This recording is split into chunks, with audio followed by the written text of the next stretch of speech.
Hey, what is up everybody? It is the Sonic here, and today I am going to be showing you how I designed a mech for 3D printing in Tinkercad.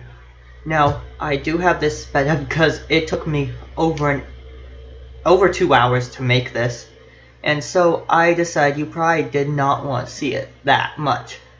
Now, in case you're wondering why I'm using Tinkercad, because it doesn't take a genius to figure out Tinkercad was not the optimal tool for designing something as complicated as a mech. Well, Tinkercad, because of the way it works with the whole drag and drop shapes, I decided I wanted to use those to make it more like a puzzle. That's how I've done, and also because my style's been like that forever. And so the thing is, I know it might be hard to... It looks so simple to me, but I know to some people this might not be as simple as it appears, because honestly, it's very much something I've grown way too used to. But as you can see, right now I am designing the cockpit, and I have an image open of the MechWarrior 4 version that I can use as reference while designing this. And what you just saw me do there was use two pyramids to make the general shape, and then just use a bunch of holes to get the shape more where I want it, which is something that you'll see a lot of pyramids in this in this design because of the way the Bushwacker is shaped. And of course, as you might have noticed, I'm being very precise about how I place a lot of objects. I don't always do that, but it is something I do a lot. And here you can also, and there you just saw another technique that is one of my favorites. That is where I'll shrink a cylinder down to 2, and then another one down to 1. Set the one that's at 1 to a hole, and then I find that makes a really good proportion for the guns. That's just me though, so take that as you will. And so here I am putting the guns on the front of the Bushwacker.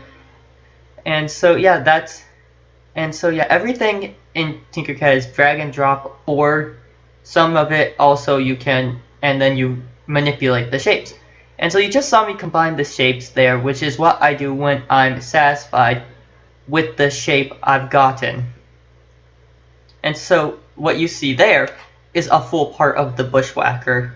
So I designed these mechs in pieces. The Bushwacker ended up with a total of 13. And so what you're seeing here is me putting a peg on so that when I actually so that when I actually 3D print it, I can put the whole mech together later. And this actually allows mechs to be posable. I have a Mad Cat and an Uziel printed right now. Both of them have torso twisted and other things. Actually, this mech was fairly easy to design compared to some. If I had to say, the two mechs that have been hardest to design overall would have to be Uziel and the Raptor, which both of them I based on their Mech Assault design. This one I based on the MechWarrior 4 design, because the Mech Assault design, I simply couldn't use it for this, honestly. How was I supposed to? There is no Bushwacker in Mech Assault. And yeah, as you can see here, I'm using yet another pyramid to make everything fit. And yeah, I just kind of have that hole hanging out right now. I'll put it on later. And here I'm going to make the pyramid fit on my mech in a way where it flows naturally. So yeah, that's what's happening right now. And then I shaped it to fit, and then I dragged it down the whole way so that it just went on smoothly.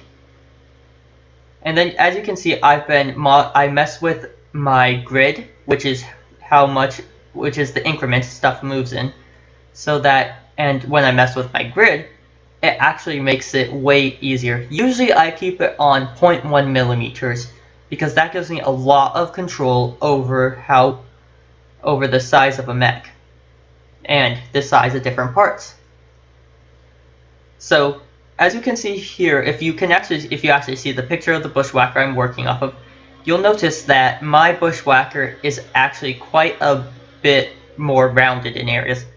And that was a very intentional decision, because one thing I've noticed with the with a lot of mechwarrior 4 mechs, honestly, is that they aren't very rounded. And so now here you can see me trying to do a missile launcher, which is a very iconic part of the Bushwacker's design. I will mess it up quite a few times. That is me trying to figure out if 3 rotations will work. I was wrong, it doesn't. But yeah, this is me, and honestly with this one I really tried to be lazy with my whole with my whole rocket launcher. It did not work so well for me. So, and then yeah, I'm still failing. And if you're observant, you'll notice that soon as I just changed to a different day where I was working on it, because yeah, I didn't actually do this all in one day. I did it in a 40-minute chunk, a 30-minute chunk, and then an hour 18-minute chunk. And so yeah, there you see me going like, nope, that's not working again. And now here, I think this is the attempt that actually does go well for me. Yep, this is it. And so I end up putting 9 missile holes into this missile launcher. It was actually kind of a fun. This Bushwacker was actually a fairly fun design to make, because even though a lot of it is very much standard mech, like this rocket launcher is actually very standard for how I've been designing mechs, it's got one big thing that's different from what I usually do. And that's the proportions of where the torso, the head, and the waist go. As you'll see later, I put the waist on the head section, which is what I've already got finished. On most of my mechs, I actually put the waist on the torso section. Some mechs I actually don't have a separate head section. For example, my Mad Cat, it would be way too much of a pain to create a different head section. And okay, so here you'll see me, I'm lining up my rocket launcher how I want it. And then later I'll realize, yeah, I have this on the wrong side. Now this wedge here is supposed to be what's connecting the missiles to the rest of the body. However, I then needed to put a hole in so it didn't get in the way of my the holes in the rockets, that was where I checked the picture and noticed I had it on the wrong side. And now I'm going to start, and now I'm creating a connection, because that piece will be printed separately. And so when I actually get to 3D printing, I end up splitting a lot of these parts in two in order to make it easier to print, so I don't need to deal with supports, because honestly, supports are a pain in the ass. But as you can see, this is me doing some reference image searches to see if there's any of the mechs I've designed that I can just draw off of for different parts.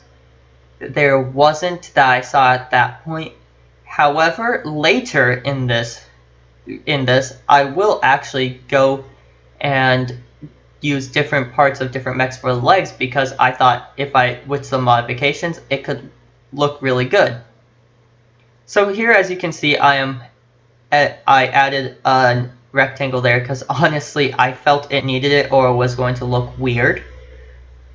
And so as you can see, yeah, this takes a while, but I'm actually getting fairly close to getting to the guns, the main guns on it.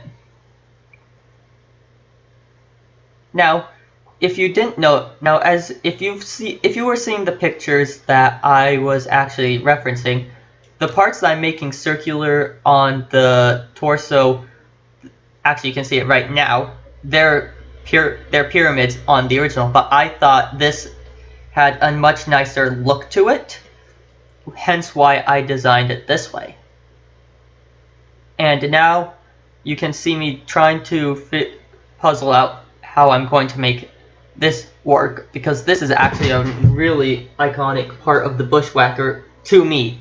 It's something that is very much, it has to be there for the Bushwacker to look correct. This cylinder. In fact, my guns, my guns were something I was very, very certain I needed to get absolutely correct. Now you'll see me spending actually quite a bit of time on this particular arm, and that's because this arm was actually really hard to get right, because if you notice, this arm has it's long, but it can't be too long, and when I first did it, it was too long. So I ended up having to change it so that it wasn't. And now, if you notice, I just changed where I was, which day it was again. I don't know if you can tell, it does move very fast.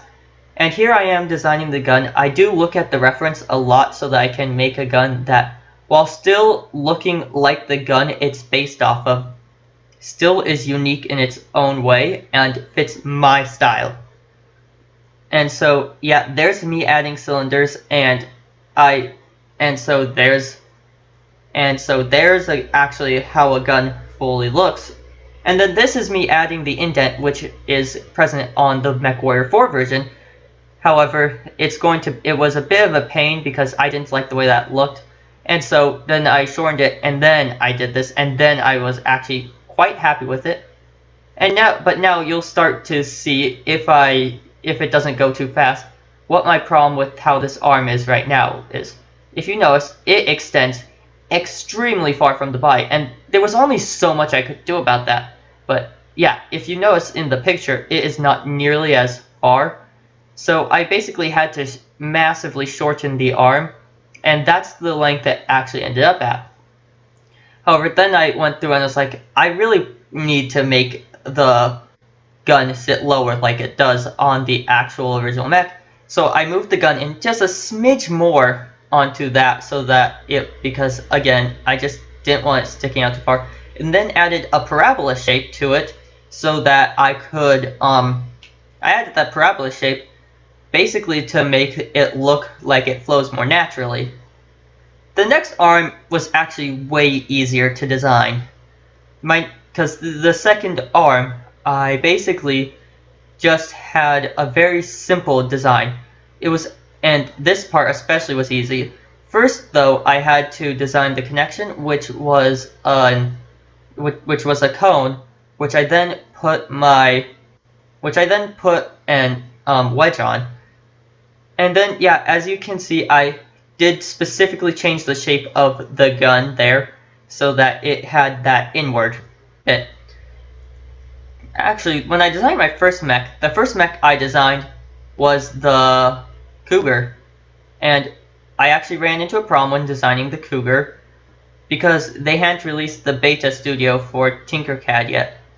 And without a beta studio, the view I'm using is orthographic. And so orthographic view, basically you don't have perspective. Stuff doesn't look like it gets smaller as you go back, which allows me to line stuff up extremely well. Hence why I'm using it here. My first impression of it actually was not favorable. I thought it was pretty bad because I was so used to the original view. And yeah, there I didn't realize I had the hole there even though I'd already done it. So I created another and then realized I already had it. I was like, oh, didn't need to do that. And so, if you notice, I do spend a lot of time while designing this just moving my camera around to look at the different angles. Actually, it actually took me quite a bit of puzzling out, not while I was filming, because I did it while I was thinking about it while I was working on, it was while I was actually working on writing the script for my Why I Left YouTube video. How was I going to do the waist? Because I was just trying to figure out how I was going to design that and where I was going to put it, because I didn't have a good spot on my normal spot. So actually, I moved it to head, and when I was looking at the pictures, I was like, actually, that kind of fits fairly well. And yeah, one thing you'll notice is, a lot of times when I'm designing mechs, instead of just pulling out making another piece that works exactly the same, what I do, as you can see here, is I'll copy, paste, and flip. In fact, you'll actually even notice that you'll notice that a lot when I get to you'll actually really notice that when I get to the legs, because I'll design one leg only. And then, just trust me, designing a leg, I've gotten fairly decent at it. But designing the legs of a mech is the hardest part. And yeah, as you can see, I just got through the weight. I just made my waist, and then I level it off. And yeah, that's me checking my proportions so far, and if I think they'll be good. And so yeah, now I'm just looking at different pictures of how the Bushwacker looks, and then I go and start creating a leg. I actually started with a cylinder again, as is usual for me, and now I start putting a rectangle on, which is again another very common thing I do. And so now what you're going to see is I'm going to start putting, I'm going to change this, I'm going to start with a tube and change it into, and then add that, which is something I really wanted it to have, even though that isn't exactly how it looked in the picture I was looking at. However, because this is my own version, this actually really did fit with my style. And so here I was, and then I realized I fucked up, because I actually had my peg too far in, so that's why I'm doing there. I'm getting it so my peg is big enough, and now there I have a leg. Well, a part of a leg. So then I was like, okay, now what am I going to do for my, what am I going to do for a leg for the, what am I going to do for the second part leg? I decided, because I'm basing it off the mech assault style, if you notice on the Bushwacker pictures I'm looking at, the upper leg and bottom leg are very much put together, as in, like, they're in line with each other. But however, in mech assault style, most mechs don't have that. So I decided to change it, and I was like, actually, and then I noticed when I was looking at these pictures, if I actually used the modified Mad Cat leg, I could actually get a leg that looked very similar to what I was seeing for the Bushwacker. I just had to change some proportions, and actually it did take me quite a while to get it to look the way I wanted, but overall I'm happy with the final result. So here you can see me placing the hole, and now and there I have it. That was my original idea, and then I was like, oh no, that's not working quite right. So, and then that was what I did next, and again, I wasn't happy with it. So yeah, as you might have noticed, I've been doing a lot of changes on it. And so yeah, here you see me lining that up. And then after I do this, actually after I do this, I have a bit more modifying of that bit to go. But after this part, I'm going to look for feet, and one thing I do is I like to have angled feet. I don't like having the feet, you know, I like it when my feet have an angle to them. Okay, and this, I decided to make it a bit wider because it was an insanely thin leg. So I like to have the toes angled a bit, and this is mainly because that's how it is in the Mech Assault games, which is what my art style is based off of.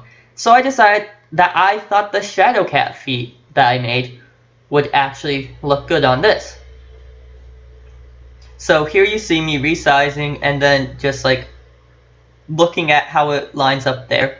And then I designed a peg based on the hole that I had.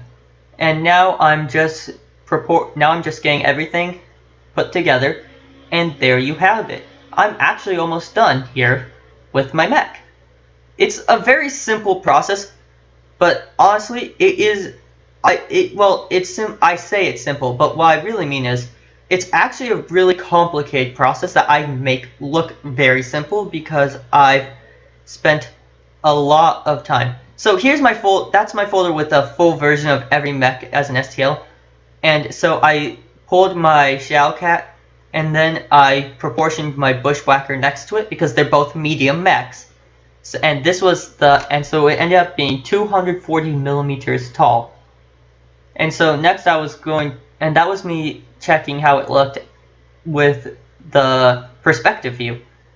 So now I'm going to so I just saved it, and now I'm putting it into my mechs to scale, which is where I actually line up all the mechs I have.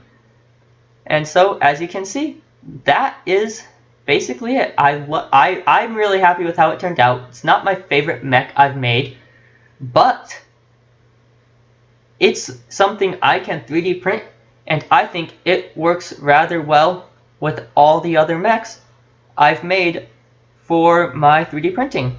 Thank you.